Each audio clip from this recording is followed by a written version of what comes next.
Pastor Bugingo. Twafunye pastor. Twafunye omusumba. Sebo pastor wangu lwalo nangide mutongole.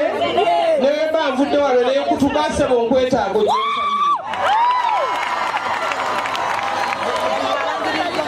Sebo pastor Bugingo. Tata pastor Bugingo. Nama wano ntina pastor wange babiri mu nsi muno. Pastor wange Bugingo ne pastor Bugembe. Bw'oba toliwo ng'olipize Bugembe ng'ajjanga akikumamu essaala. Kubanga nze ndabye ate essanyu liyitiridde ne mwoyo atujjudde ng'abantu abo si be bazze. Akatambi kova okulaba mukwano gwange era kengenze maaso n'okuba nga ntandika nako ku vidiyo eno gyogenda maaso n'okuba nga olaba eddakiika eno.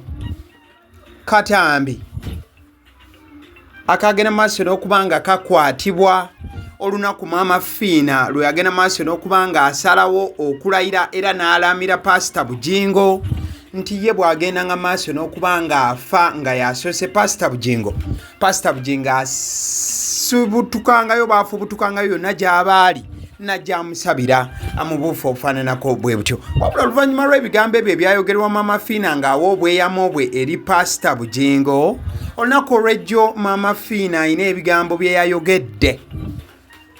Bino nga byandireetawo enjawukana wakati wa Pastor Bugingo ne Maama Fiina yennyini kwogera bigambo bino. Singa ddala musumba n'aba atutte akadde n'agenda maaso n'okuba ng'awuliza, wabula gw'omulabi sooka owulirize. Sente Bugingo z'alina ku akawunti nkyogera ne Bugingo bayinza kimulikodinga ne bakimuwa n'omuntu ena bayinza kimuwa. Sente Bugingo z'alina ku akawunti bw'agamba kuzimba Kanani kitwala emyezi 3 abaagimaze. Awo wakati nga Maama Fiina agenda maaso n'okuba nga akakasa ne ssekukakasa yenna anti Pastor Bugingo alina obusobozi obusobola okuba nga buzimba Pentagon mu bbanga eritawera na mwaka wabula emyezi 3 gyokka bwe giti. Maama Fiina yagenze maaso n'okuba nga ayongera okuba nga atunula mu nsawo y'omusumba n'agamba nti ono Pastor Bugingo gwe muliko wekituuka ku ssente alina mu buwumbi. Alina billion and billion. Wakati nga Maama Fiina ayongera okuba nga atukakasa ffe abalabi anti Pastor Bugingo ssente azirina mu bungi era zimuyitaba. Maama Fiina alina ke yagenze maaso n'okuba nga atusokoolerayo ffenna abalabi n'abawuliriza nga example.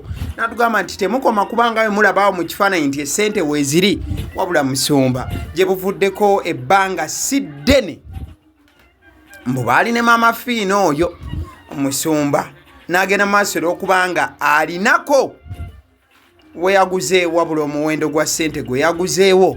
Muganda wange bw'ogenda maaso n'okuba nga oguwulira propaganda wamwe kwogera kwammwe. Maama Fiina watali yadde abotolekana nabo nawe ma yadde toyi sooka olinde Bugingo twakagula ettaka naye wano enansana wano kwirana njovu twakagula twawukana naye ali mu kugula ttaka kati alinga alina estate yakagula ekizimbe yakigula biliyoni 1. Wakati nga Maama Fiina agenda maaso n'okuba nga akakasanga musumba bwe yagenda maaso n'okuba nga akwata akawumbi oba obukadde 1000 obwa Uganda n'agenda maaso n'okuba nga agula ekizimbe mu bitundu by'e Nansana. Maama Fiina agattako nti musumba mulekerawo okuba nga mumuteeka ku pressure olw'ensonga alabika nga akyalinda bubaka okuva eri Katonda nti ate ebiseera ebisinga ekkanisa ziba zigenda maaso n'okuba nga zeetaagayoko omusamize. Omusamize nti oba omusawo w'ekinnansi. Ebigambo ebyo si byange, bigambo bya Maama Fiina. Sooka owulirize wano. Kati abantu bakubanja kanisa sende basozeza kanisa akagula bizimbe bya biliyoni. Nteekateeka yayo eriki n'okuzimba ekkanisa bubaka nga Mukama abusindise de inaakulambika n'omusamiza n'atereza ekkanisa. bwe kiri ate tewali kanisa ebulamu musamize fena tubeerayo ekyo ngenda okusabira kangende nsabire ku kale wama ngenda osabe nange ngenda kuzimba kanisa ate ogula ttaka walala awanono Maama Fiina yagenze maaso n'okubanga ayogera ku Pastor Bugingo nga mugagga munne bwe balina ensimbi era Maama Fiina yagenze maaso n'okubanga atunulako mu kimusumba kyayinza okubanga alowooza. Maama Fiina natugamba nti ebiseera ebisinga bw'obeera ng'olina ssente ze zigenda maaso n'okubanga zikuwa direction ku kiki gwe ky'oba owulira kye wandigenze maaso n'okubanga okola obula ate era mukadde ke kamu notagenda maaso n'okubanga owuliriza bigambo by'abantu obula n'ogenda maaso okubanga okola okusalawo ng'okusalawo okwo kugenda maaso n'okubanga kufugibwa ate era nga kuvugibwa ensimbi ezo zoba oyina mu buufu obwo. Okimanyi nti waba ne ssente zikuwa okukola kyonna ky'oba oyagadde. Nze nkugambye nze sisemba Bugingo naye nkugambye ssente z'alina bw'aba asazeewo okuzimba kkanisa. Kati kankuwa ekyokulabirako ky'ettaka eryo lyennyini lyaliko okumanya abantu boogera bye batamanyi. Ettaka eryo lyennyini ne bw'aba agambye nti atundako eka emu agitunda biliyoni eziwera 3. Eka za Bugingo ziri mmeka ez'ettaka? Kale byogenze maaso n'okuba nti owulira kale katusooke ku nyumba eno gyogenda maaso okubanga olaba mu kifaananyi bwe tugimaliriza tugende direct ku byogenze maaso n'okuba nga owulira na byatandise bitya era byavuddewa mu kifaananyi kyogenda maaso n'okuba nga olaba eddakiika eno mukwano gwange eyo nnyumba ya Pastor Bugingo oba emu ku maka ge nga nonno nga gagenda maaso n'okuba nti gasangibwa wali side ze namayumba mu buufu ofaananako bwe butyo ate nga gatuulidde ddala kuyiika eziwera era nga ennyumba matiribona kwogenda maaso n'okuba nti nno okomya amaaso mu buufu obufaananako bwe butyo. Ennyumba eno nno oluvannyuma lw'ebyo bibadde bigenda maaso n'okuba nga bitambula wano na wali egenze maaso n'okuba nga etrendinga nnyo nnyini ddala naddala ku babadde tebagenda maaso nakuba nti nno bagimanyi era ne bagenda maaso okuba nga ba-appreciatinga n'okusima wabula ate era mukadde ke kamu ekizimbe kino ekya Pastor Kakande kyogenda maaso n'okuba nti olaba eddakiika eno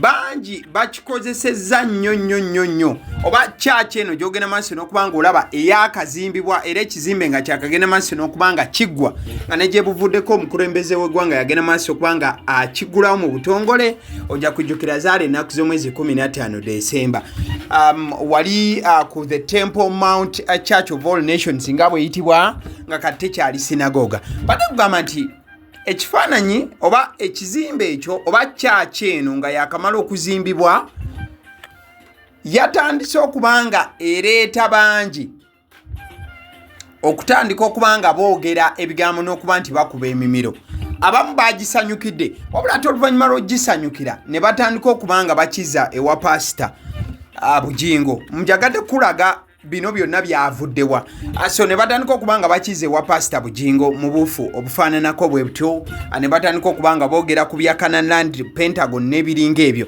wabula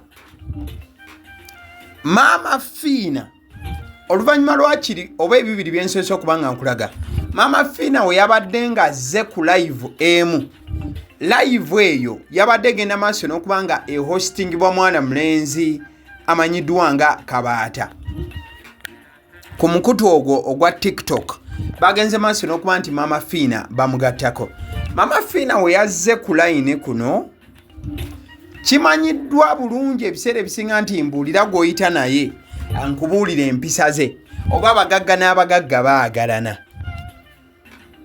Bw'oba ojjukira bulungi okusinziira akatambi k'entandise nako in fact si katambi kokka waliwo n'ekifaananyi kyenkulaze lunaku lumu Maama Fiina yali agenze maaso n'okuba nga afukamira Pastor Bugingo n'agenda maaso okuba nga amuteekako emikono ng'ovudde ku lunaku olwo nkulaze ne vidiyo olunaku Maama Fiina lwe yagenda maaso n'okuba nga awa obweyamo bwe era n'agenda maaso n'okuba nga asaba Pastor Bugingo nti ye Maama Fiina bw'afanga ayagala pastor Bugingo yabanga amusabira ekitegeeza nti Maama Fiina ye ng'omuntu muntu akkiririza ennyo mu pastor Bugingo amwagala nnyo era n'okukwatagana bakwataganira ddala oba enkwatagana yaabwe yaviira ddala ku lunaku olwo akatolo bwama lwe yali avudde mu bulamu obw'ensi eno Maama Fiina n'agenda maaso okubanga agamba nti omanyi pastor Bugingo njagadde era nkwagadde okubeera nti ofaayo era oli muntu w'abantu tusobole okuba nga tukolagana. So wakati mu nkolagana eyo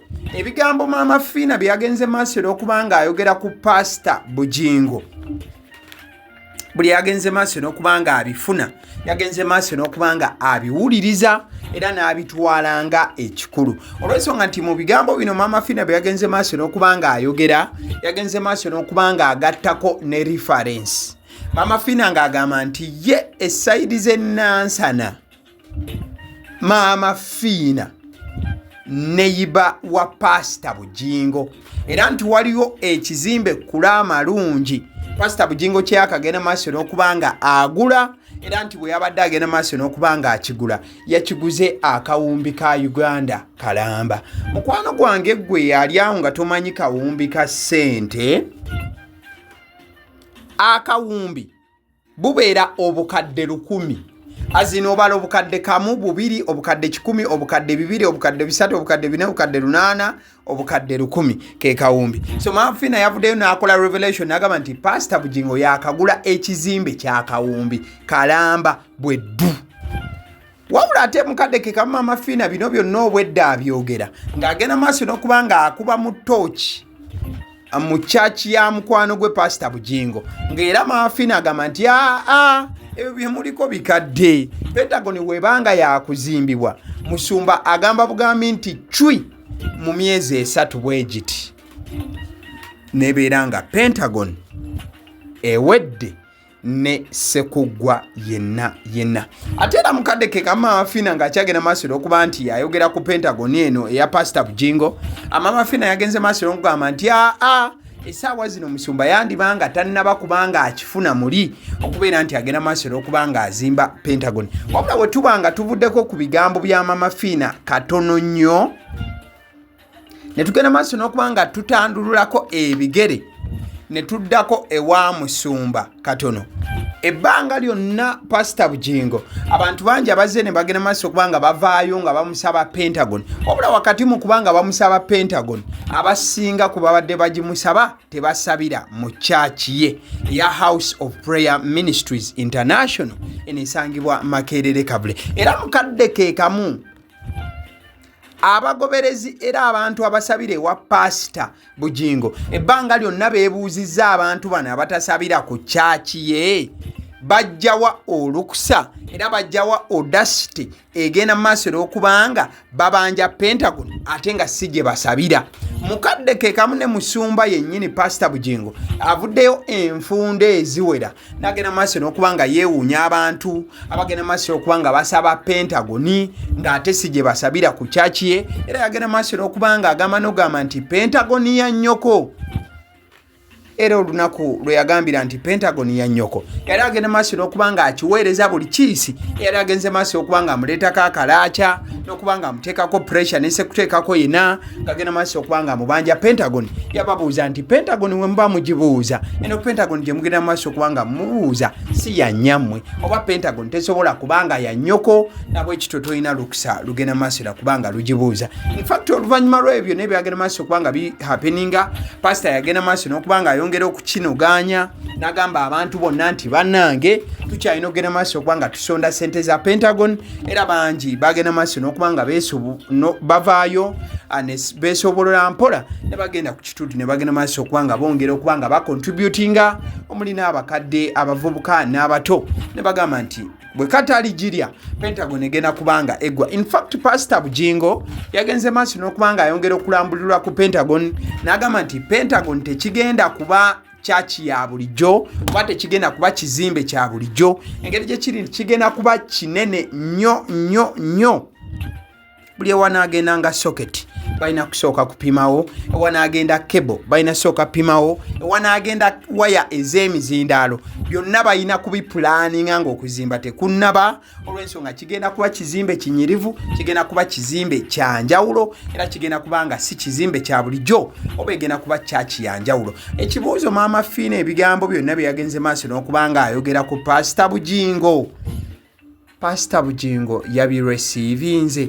Ekibuuzo, Pastor Bugingo waba yareceivinze ebigambo bino, tumumanyi bulungi nti tayagala muntu amulumba naddala ku saidi ya church, era asobola okuba nga amuwa nga kyokya. Mujja kujjukira kyagenda maaso okuba nga akola Betty Winnie Byanyima, mukyala wa Dr. Kanokiza Besigye, yagenda maaso okuba nga amulumba direct, era n'amuseketera n'amugamba nti bawe yali asibiddwa olw'okuba nga yali alumbye Pentagon. Tulinde ne Maama Fiina ebintu okuba nga bimutabukira olw'okuba nti agenze maaso okuba nga alumbagana Pentagon mbuufu obwo. Abasedde omusunsuzi omulimu ogwange gwenkola gwakuba nga akuŋŋanyiza information nga bweri, kati omulimu ogugwo likinga video eno. Thank you.